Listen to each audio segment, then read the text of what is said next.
Hello friends, investing India channel में आपका स्वागत है। अगर आप पहली बार विजिट किया है जरूर चैनल को सब्सक्राइब कर लेना, साथ में बेल आइकन को सिलेक्ट करके ऑल जरूर सिलेक्ट कर लेना। चलिए शुरू करते हैं आज का वीडियो। मल्टीबैगर पोर्टफोलियो स्टॉक्स के आज के वीडियो में हम डिस्कशन करेंगे केमिकल सेक्टर का, और बोल सकते हैं एग्रोकेमिकल का एक मल्टीबैगर स्टॉक आपको नाम दिखाई दे रहा है PI इंडस्ट्रीज़ के बारे में। तो ये एग्रोकेमिकल सेक्टर का एक दिग्गज स्टॉक है। तो आपको दिखाई दे रहा है अभी फ्राइडे के दिन ये कंपनी 2576 रुपीज़ पे क्लोज हुआ है। फ्राइडे के दिन करीब करीब 0.65% अप था। उसके बाद अगर आप इसका 2022 में रिटर्न देखेंगे तो आपको दिखाई देगा करीब करीब 15.59% और बोल सकते हैं 16% डाउन चल रहा है। अगर आप इसका एक साल का रिटर्न देखेंगे तो आपको दिखाई देगा करीब करीब 15% 15% डाउन ये चल रहा है। लेकिन जब आप इसका लॉन्ग टर्म का 5 साल का रिटर्न देखेंगे तो आपको दिखाई देगा 221% रिटर्न ये जनरेट करके दिया है। पिछले कुछ क्वार्टर से इसका रिजल्ट कुछ बढ़िया नहीं आ रहा है। इसके वजह से इसका जो शेयर है बहुत ही नीचे गिर गया है। तो उसका जो कारण है आप तो जानते ही है, रॉ मटेरियल्स का प्राइस बढ़ जाना और कुछ नहीं। जिसका जो प्रेशर जो है मार्जिन का प्रेशर वो हर एक केमिकल सेक्टर की जो कंपनी है, हर एक केमिकल सेक्टर की कंपनी के ऊपर उसका असर पड़ रहा है। इसके ऊपर भी उसका असर पड़ा है। इसके वजह से कुछ क्वार्टर से इसका रिजल्ट अच्छा नहीं आ रहा है, इसलिए इस शेयर थोड़ा डाउन हो गया है। तो इसलिए रिटर्न जो आपको दिखाई दे रहा है 5 साल में 221% रिटर्न दिखाई दे रहा है। लेकिन जब सिचुएशन ठीक ठाक था तब इसका रिटर्न था करीब करीब 45% CAGR। तो आप समझ पा रहे हैं ये एक बढ़िया मल्टीबैगर स्टॉक है, कोई छोटा मोटा स्टॉक नहीं है। और इसका जो मेन चीज़ है ये बहुत ही पुराना स्टॉक है, स्टॉक मार्केट से बहुत पुराने टाइम से है। तो इसका 5 साल का 10 साल का रिटर्न हिस्ट्री मार्केट का अवेलेबल है। मैनेजमेंट का जो कामकाज है वो मार्केट जानता है, मैनेजमेंट खुद को प्रूव किया है, इसलिए इस कंपनी के ऊपर आप ट्रस्ट कर सकते हैं। एग्रोकेमिकल में ये एक बढ़िया कंपनी है, पेस्टिसाइड वगैरह बनाता है जो आप जानते हैं फार्मिंग में यूज़ होता है। तो ये एक लेने लायक कंपनी है, अपने पोर्टफोलियो में रखने लायक कंपनी है। इस कंपनी को जरूर आप कंसीडर कर सकते हैं अपने लॉन्ग टर्म पोर्टफोलियो में। तो चलिए अभी इसका मार्केट कैप देख लेते हैं। तो आपको दिखाई देगा इसका जो मार्केट कैप है 40,000 करोड़ है। तो अभी भी उतना बड़ा कंपनी है नहीं बन गया है, तो इसमें ग्रोथ पोटेंशियलिटी अभी भी बहुत ज़्यादा मौजूद है। तो इसलिए इस कंपनी में आप ये थोड़ा थोड़ा करके बाई कर सकते हैं। बाइंग का जो लेवल है वो जब हम टेक्निकल एनालिसिस करेंगे तब हम डिस्कशन करेंगे बाद में। चलिए PI इंडस्ट्री कंपनीज के बारे में कुछ जानकारी ले लेते हैं। तो आपको दिखाई देगा एग्रोकेमिकल में ये लीडिंग पोजीशन में है। तो डोमेस्टिक एंड एक्सपोर्ट भी ये कंपनी बहुत ही अच्छी तरह से करता है। उसके बाद जो रेवेन्यू देखिए, रेवेन्यू ब्रेकअप है। तो रेवेन्यू किधर से निकलता है, 76% जो है रेवेन्यू ये आता है आपका एक्टिव जो इंग्रेडिएंट है उधर से इसका 76% रेवेन्यू निकलता है, और इंटरमीडिएट से निकलता है 23%। चलिए प्रोडक्ट पोर्टफोलियो देख लेते हैं। तो आपको दिखाई दे रहा है इस कंपनी का जो product portfolio wild product portfolio है, बहुत ही बड़ा प्रोडक्ट पोर्टफोलियो है। तो ये कंपनी देखिए insecticide, fungicide, herbicide, speciality product सब कुछ ये कंपनी बनाता है। मतलब फार्मिंग के लिए जो जो चीज़ जरूरी है हर एक चीज़ ये कंपनी प्रोड्यूस करता है। उसके बाद ग्लोबल प्रेजेंस देखिए, ये कंपनी सिर्फ इंडिया में नहीं है, ये कंपनी जो प्रेजेंस है वो जापान में है, चाइना में है, जर्मनी में है। और एक्सपोर्ट देखिए किधर किधर करता है, USA में करता है, ब्राज़ील में करता है, सऊदी अरबिया में करता है, म्यांमार में करता है, इंडोनेशिया में करता है, UK में करता है, फ्रांस में करता है, इटली में करता है एंड अदर्स कंट्री में एक्सपोर्ट करता है। तो आपको समझ आ रहा है कितना ज़्यादा ये कंपनी एक्सपोर्ट करता है। एंड इंटरनेशनली भी इस कंपनी का प्रेजेंस बहुत सारे देशों में है, इंडिया को छोड़ के भी। तो आपको दिखाई देगा इसका जो 77% जो रेवेन्यू निकलता है सिर्फ एक्सपोर्ट से ही निकलता है। मतलब ये कंपनी इंडिया के ऊपर टोटली डिपेंडेंट नहीं है। इंडिया से इसका जो रेवेन्यू आता है सिर्फ 23% का आता है, और बाकी जो रेवेन्यू निकलता है 77% का वो एक्सपोर्ट से आता है। तो ये बहुत ही बढ़िया एक चीज़ आप बोल सकते हैं।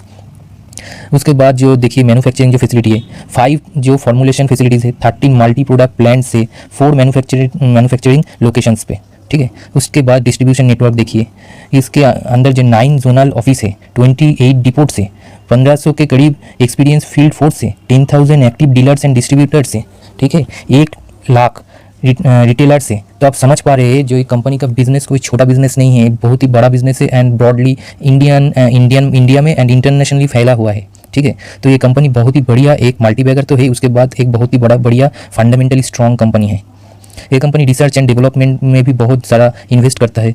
तो आपको दिखाई दे रहा है उदयपुर में इसका एक जो बोलता है रिसर्च R&D सेटअप है, ठीक है। रेवेन्यू विजिबिलिटी आप देखिए, इसका जो रेवेन्यू है, ऑर्डर बुक देखिए 10,000 करोड़ का order book next 3 to 4 year में इसके पास अभी मौजूद है। तो और डॉलर में बोले तो 1.5 बिलियन का, सोचिए इतना ऑर्डर बुक इसके पास अभी मौजूद है, इसको सिर्फ डिलीवरी करना है। ठीक है। उसके बाद अब ये कंपनी रुका नहीं, ये कंपनी दूसरे सेक्टर में भी एंटर कर रहा है। फार्मा सेक्टर में ये कंपनी ने एंटर कर लिया है ऑलरेडी। तो ये कंपनी का जो मैनेजमेंट है बहुत ही बढ़िया मैनेजमेंट है आप बोल सकते हैं। और ये सिर्फ एक ही एग्रो केमिकल में रुका नहीं है, धीरे धीरे अपने बिजनेस को एक्सपेंशन मोड में काम कर रहा है, एक्सपेंस कर रहा है। अगर कोई कंपनी धीरे धीरे अपने को बड़ा करेगा, दूसरे फील्ड में जाएगा, तो उसका जो बिजनेस है जरूर बढ़ेगा। बिजनेस बढ़ेगा तो कंपनी का प्रॉफिट बढ़ेगा, कंपनी का प्रॉफिट बढ़ेगा तो शेयर का वैल्यू बढ़ेगा, और शेयर का वैल्यू बढ़ेगा तो इन्वेस्टर को फायदा होगा। समझ गए अभी? चलिए इस शेयर के बारे में और कुछ जानकारी ले लेते हैं। तो आपको दिखाई दे रहा है अभी जो कंपनी का स्टॉक PE 46 पे कामकाज कर रहा है। उसके बाद बुक वैल्यू देखिए आप, 403 रुपीज़ का बुक वैल्यू है। डिविडेंड ये कुछ देता नहीं है, छोटा मोटा डिविडेंड देता है। ROC 17 का है, ROE 14 का है, और फेस वैल्यू देखिए 1 रुपीज़ का है। ये कंपनी डिविडेंड तो नहीं देता है, लेकिन समय समय पर बोनस शेयर जरूर देता है, जिसका फ़ायदा जो लॉन्ग टर्म में इस कंपनी को कोई होल्ड करता है उसको जरूर मिलता है। तो इस कंपनी को आपको छोड़ना नहीं है, बहुत ही बेहतरीन कंपनी है जिसका मैनेजमेंट भी बहुत बढ़िया है। तो ये कंपनी आप खरीद के अपने पोर्टफोलियो में जरूर रखिए। चलिए इस कंपनी के बारे में और कुछ जानकारी ले लेते हैं, जैसे सेल्स के बारे में कुछ जानकारी ले लेते हैं। तो आपको दिखाई देगा जून 2021 में सेल्स था 1194 करोड़, सितंबर में हुआ है 1354, उसके बाद हुआ 1356, उसके बाद हुआ 1395। तो सेल्स जो है सेल्स बड़ा है, लेकिन बहुत ही कम मार्जिन से बड़ा है। उसके बाद जो चीज़ है आप देखिए, जो कंपनी का जो ऑपरेटिंग प्रॉफिट है पहले था 249, उसके बाद 292, उसके बाद 296, उसके बाद हुआ 305। ग्रोथ तो हो रहा है, लेकिन ग्रोथ का जो आप बोल सकते हैं जो स्पीड है बहुत ही कम हो गया। उसके वजह से कंपनी का जो शेयर का जो वैल्यू है और शेयर का जो प्राइस है वो थोड़ा गिर गया है। उसके बाद तो मार्केट का तो प्रेशर अभी चल रहा है, आप तो जानते ही है, वो प्रेशर तो है ही। ऑपरेटिंग प्रॉफिट मार्जिन देखिए कितना अच्छी तरह से ये कंपनी ने अपने ऑपरेटिंग प्रॉफिट मार्जिन को मेंटेन किया है। 21-22 का ऑपरेटिंग मार्जिन है, पहले 21 था, फिर 22 का है। तो ऑपरेटिंग मार्जिन को कंपनी ने इतने प्रेशर है, रॉ मटेरियल्स का इतना ज़्यादा प्राइस बढ़ गया है, उसके बाद भी कंपनी ने अपने ऑपरेटिंग प्रॉफिट मार्जिन को अच्छी तरह से मेंटेन किया है। इसके लिए कंपनी को जरूर अप्रिशिएट करना चाहिए। तो सब कुछ मिला के अगर आप इसका नेट प्रॉफिट देखेंगे तो आपको दिखाई देगा पहले था 187, उसके बाद हुआ 230, उसके बाद हुआ 223 दिसंबर क्वार्टर में, अभी है 204। वही बात मैंने आपको बोल रहा हूँ, जो कुछ क्वार्टर से इसका रिजल्ट थोड़ा ठंडा आ रहा है। रिजल्ट बुरा नहीं है, लेकिन जितना ग्रोथ ये कंपनी देता था पहले हर एक क्वार्टर में, वो ग्रोथ थोड़ा कम हो गया। इसके वजह से शेयर में डाउनफॉल है। तो इससे घबराना नहीं है, ये एक अच्छा मौका है इस टाइप के अच्छे शेयर को एक्युमुलेट करने के लिए। चलिए अभी ईयर वाइज देख लेते हैं सेल्स। तो आप देखिए ईयर वाइज पहले क्या था, 2020 में था 3366 करोड़, 2021 में हुआ 4577 करोड़, 2022 में हुआ 5300 करोड़। तो देख पा रहे हर एक ईयर में इसका जो सेल्स है वो बढ़ ही रहा है। तो ईयर वाइज रिजल्ट बुरा नहीं है, ईयर वाइज रिजल्ट अच्छा ही है, लेकिन जो क्वार्टर वाइज जितना ग्रोथ पहले दिखाता था वो ग्रोथ थोड़ा रुक गया है। उसके बाद ऑपरेटिंग प्रॉफिट देखिए, पहले 720, उसके बाद 1018, उसके बाद 1142। तो ऐसे करके ईयर वाइज अगर आप प्रॉफिट देखेंगे, पहले था 457, उसके बाद 738, उसके बाद 844। तो ईयर वाइज कंपनी ने ग्रोथ दिखाया है, मतलब ईयर वाइज कंपनी अच्छा ही रिजल्ट पोस्ट कर रहा है। तो कंपनी का ग्रोथ बरकरार है, लेकिन क्वार्टर वाइज और भी जो मार्केट इससे एक्सपेक्ट करता है, इसलिए थोड़ा ये शेयर गिर गया है। तो इससे घबराना नहीं है, कंपनी का परफॉर्मेंस अभी भी बढ़िया है, तो बिना डरिए इसमें आप इन्वेस्ट कीजिए।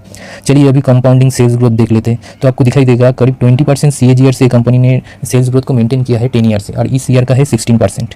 और प्रॉफिट ग्रोथ देखिए 26% CAGR से प्रॉफिट ग्रोथ मेंटेन किया, इस ईयर का है 14%, जो बहुत ही बढ़िया है आप बोल सकते हैं। अभी आप रिटर्न हिस्ट्री देखिए, स्टॉक वाइज जो CAGR है, CAGR रिटर्न आप देखिए 38% CAGR से इस कंपनी ने रिटर्न दिया है अपने इन्वेस्टर को 10 ईयर में। इस साल में जो आपका रिटर्न दिखाई दे रहा है -15% है, आपको दिखाई दे रहा है। अगर ये 15% 30% होता तो 10 ईयर का रिटर्न आपका होता करीब 45% जो पहले था। इसलिए मैं बोल रहा हूँ ये एक मौका है, मौके का फ़ायदा लीजिए। इस कंपनी को आपको छोड़ना नहीं है, एग्रोकेमिकल का बहुत ही बढ़िया कंपनी है ये।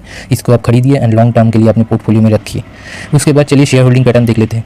तो आपको दिखाई देगा कंपनी का जो प्रोमोटर है, प्रोमोटर के हाथ में करीब 46 और बोल सकते 47% स्टेक है, जो बहुत क्वार्टर से मेंटेन ही है। उसके बाद FIS देखिए, FIS का जो स्टेक था 19%, उसके बाद हुआ 18%, उसके बाद हुआ 16%। तो FIS ने इस कंपनी में 2% के करीब और बोल सकते 2-2.5% सेल ऑफ किया है। इसकी वजह से इस कंपनी के जो शेयर है उसके ऊपर थोड़ा प्रेशर पड़ा है। लेकिन देखिए FIS ने माल बेचा है, और लेकिन माल खरीदा है किसने? जब FIS ने माल बेचा है, DIS जानता है इस कंपनी का पोटेंशियलिटी, DIS ने कंटिन्यूअसली ये कंपनी में बाई कर रहा है। देखिए जून 2021 में था 21.98, उसके बाद हुआ 21.65, दिसंबर क्वार्टर में हुआ 22.98, उसके बाद मार्च क्वार्टर में देखिए 25.33। तो आप समझिए FIS तो बेच रहा है, लेकिन वो माल DIS सीधा खरीद ले रहा है। तो DIS तो जानता है ना ये कंपनी का पोटेंशियलिटी, ये कंपनी कैसा है, इस कंपनी कैसा रिटर्न जनरेट करके दे सकता है। आप भी समझदार हो जाइए DIS की तरह। और पब्लिक को देखिए देखिए 11.58 11% ही है। पब्लिक कुछ इंटरेस्ट ज़्यादा नहीं दिखा रहा है इस कंपनी में, जो एक गलत बात है। ये एक बढ़िया कंपनी है। DIS FIS की तरह आपको सोचना पड़ेगा अगर आपको मार्केट से पैसा बनाना है। DIS देखिए कितना ज़्यादा स्टेक हर एक क्वार्टर में उठा रहा है इस कंपनी का, क्योंकि DIS को पता है ये कंपनी अभी बहुत ही नीचे मिल रहा है, बहुत ही सस्ता मिल रहा है, बहुत ही कम वैल्यूएशन पे मिल रहा है। आपको भी ये मौके को छोड़ना नहीं है, इसको खरीद के अपने पोर्टफोलियो में रखना है लॉन्ग टर्म के लिए। चलिए अभी इसका जो बाइंग लेवल है वो डिस्कशन कर लेते हैं टेक्निकल एनालिसिस में। तो PI इंडस्ट्रीज़ का आप देखिए 2580 रुपीज़ पे फ्राइडे के दिन क्लोज हुआ है। इधर आप सपोर्ट देखिए करीब 2450 और 2500 के करीब आप कुछ माल खरीद सकते हैं। उसके बाद जो आपका सपोर्ट मिलेगा उसके बाद मिलेगा करीब 2350 पे। तो आप बोल सकते हैं हर एक 100 रुपीज़ के गैप पे इसका एक सपोर्ट है, छोटा मोटा ही सही लेकिन सपोर्ट है। सबसे बड़ा जो सपोर्ट है 2000 रुपीज़ पे है, लेकिन उतना तक जाएगा क्या नहीं जाएगा किसी को नहीं मालूम, शायद नहीं जाए। अगर आप उस लेवल का अगर आप इंतज़ार करते रहेंगे तो शायद आपसे मौका छूट भी सकता है। तो सबसे बेहतर है जिसके पास एक भी शेयर नहीं है, ये प्राइस भी बहुत बढ़िया है, कोई दिक्कत नहीं है, ऊपर से बहुत ज़्यादा डिस्काउंट में ये अवेलेबल है। इस प्राइस में कुछ शेयर खरीदिए, और जिसके पास इसके शेयर है वो वेट कीजिए 2400 रुपीज़ का। उसके बाद 2300 में अगर मिलेगा तो और कुछ शेयर आप खरीद लेंगे। उसके बाद अगर आपको 2100 और 2000 में मिलेगा, मतलब हर एक 100 रुपीज़ के गैप में जब ये शेयर आपको मिलेगा आप खरीद के लॉन्ग टर्म के लिए अपने पोर्टफोलियो में रखें। आपका जो हॉराइजन होना चाहिए लॉन्ग टर्म का होना चाहिए 5 से 10 साल। उसके बाद चलिए RSI देख लेते तो आपको दिखाई देगा RSI 49 चला, इसलिए बोल रहा हूँ इस प्राइस पे भी आप कुछ माल खरीद सकते हैं। 2500 का लेवल बहुत बढ़िया लेवल है, इस प्राइस पे आप कुछ माल ले लीजिए। उसके बाद अगर 2400 पे मिले और कुछ ले लीजिए। ऐसे करके हर एक 100 रुपीज़ के डिप पे आप इसको उठाते चले जाइए और लॉन्ग टर्म के लिए अपने पोर्टफोलियो में रखें। आपको हॉराइजन रखना पड़ेगा कम से कम 5 से 10 साल 15 साल, तभी ये कंपनी आपको बहुत अच्छी तरह रिटर्न जनरेट करके देगा। और एक चीज़, अगर आपका पोर्टफोलियो 10 लाख का है तो इस कंपनी में आप आराम से 50K टू 1 लाख रुपीज़ आराम से इन्वेस्ट कर सकते हैं। अगर आपका पोर्टफोलियो साइज़ बड़ा है 20 लाख 30 लाख है तो आप आराम से इस शेयर में 1 लाख तक इन्वेस्ट कर सकते हैं। ये बहुत ही बढ़िया शेयर है, मल्टी बैगर शेयर है, स्ट्रॉन्ग मैनेजमेंट है इसका, और इसका बिजनेस मॉड्यूल और बिजनेस भी बहुत बढ़िया है और डिमांडिंग है। ये जो प्रोडक्ट बनाता है इसका डिमांड कभी भी कम नहीं हो सकता, क्योंकि फार्मिंग में जो प्रोडक्ट यूज़ होते हैं वो तो हर एक वक्त जो है उसका सेल्स होता ही रहेगा। तो यही जो शेयर है इसको आपको छोड़ना नहीं है, इसको पकड़ के अपने पोर्टफोलियो में रखना है। मेरे पोर्टफोलियो में भी ये शेयर है, बहुत ही नीचे ये शेयर आ गया है, लेकिन मेरा जो बाइंग लेवल है उस बहुत ही नीचे, इसलिए मैं अभी भी इसमें प्रॉफिट में हूँ, लेकिन प्रॉफिट जरूर घट गया है। मैं जितना डिप में मिल रहा है और भी शेयर इसके खरीद के एक्यूमुलेट कर रहा हूँ, क्योंकि मैं जानता हूँ ये कंपनी बहुत ही बढ़िया एक कंपनी है। तो अभी मैं मौके का फ़ायदा ले रहा हूँ। DIS भी ऐसे ही काम कर रहा है, आप भी ऐसा ही काम कीजिए, उल्टा काम मत कीजिए। इस प्राइस पे और इस जो लेवल बोल दिए आप खरीद के अपने पोर्टफोलियो में इस कंपनी को रखिए, आपको फ़ायदा जरूर होगा। चलिए आज का वीडियो यहीं पर ख़त्म होता है। अगर आपको मेरा वीडियो पसंद आया है तो मेरे चैनल को जरूर सब्सक्राइब कर लेना, साथ में बेल आइकन को दबा के ऑल जरूर कर लेना। चलिए मिलते हैं अगले दिन दूसरा कोई मल्टी बैगर शेयर के साथ। Thank you very much.